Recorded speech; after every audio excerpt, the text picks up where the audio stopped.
El término fuentes del derecho designa todo lo que contribuye o ha contribuido a crear el conjunto de reglas jurídicas aplicables hoy por las personas. Como regla general, las principales fuentes del derecho fueron la religión y las costumbres, de ahí emanó la moral que fuese tratada y estudiada por la ética como ciencia y luego por el derecho. Los más antiguos escritos religiosos en los que se plasmó moral y regularon la conducta del humano fueron todos los documentos que conforman hoy la Biblia y el Código de Hammurabi. Las fuentes del derecho son los actos o hechos pasados de los que deriva la creación, modificación o extinción de normas jurídicas. A veces, también, se entiende por tales a los órganos de los cuales emanan las leyes que componen el ordenamiento jurídico, conocidos como órganos normativos o facultades normativas, y a los factores históricos que inciden en la creación del derecho.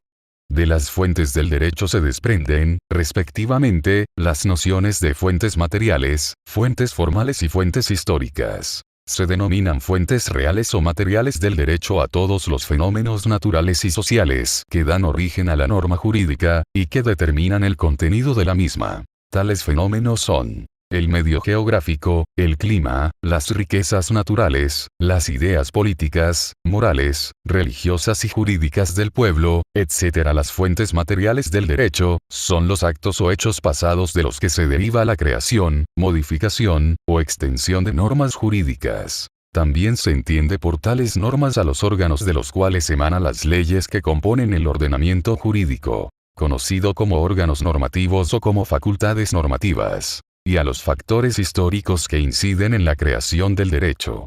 De lo anterior se desprenden respectivamente las nociones de fuentes del derecho en sentido material. Sin embargo, los dos sentidos más importantes en que se utiliza la expresión fuentes del derecho son el sentido material y el sentido formal. En el sentido material o real, son aquellas instituciones o grupos sociales con capacidad para crear normas jurídicas, que son, como veremos, el poder legislativo, a través de las Cortes Generales y de los parlamentos o asambleas legislativas de las comunidades autónomas. El poder ejecutivo, mediante disposiciones dictadas por el gobierno. E incluso el propio pueblo, a través de la creación de costumbres y usos obligatorios. Es mediante las fuentes reales, que puede apreciarse la forma en que el derecho tiene su origen y analizar los factores que son tomados en cuenta para redactar el contenido de las normas, es decir, son los eventos que hacen necesarios la creación de las disposiciones del derecho.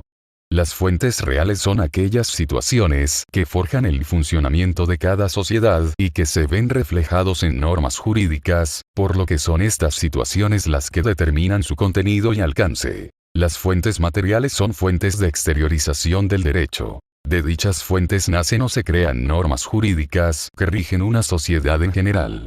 Se dice pues que es la esencia del nacimiento de la norma jurídica o del porqué la idea de crear una norma. Según Abelardo Torre en su libro Introducción al Estudio del Derecho afirma que las fuentes materiales o reales pueden ser definidas como los factores y elementos que determinan o al menos condicionan el contenido de tales normas. Estos factores son las necesidades o problemas culturales, económicos, gremiales, etc., que el legislador tiende a resolver, y además a resolver los fines o valores que el legislador quiere realizar en el medio social para el que legisla. Cabe hacer notar que también influye el factor subjetivo, es decir, la personalidad misma del legislador o legisladores conformada entre otros elementos, por el sentimiento jurídico. Esta fuente material contribuye no solo a conformar el contenido de la legislación, sino también de la jurisprudencia. Por otra parte, Picato Rodríguez menciona las fuentes materiales como integración de acontecimientos o circunstancias prevalecientes en el seno de una sociedad cualquiera, que deriva de situaciones que requieren una regulación jurídica con orientación específica.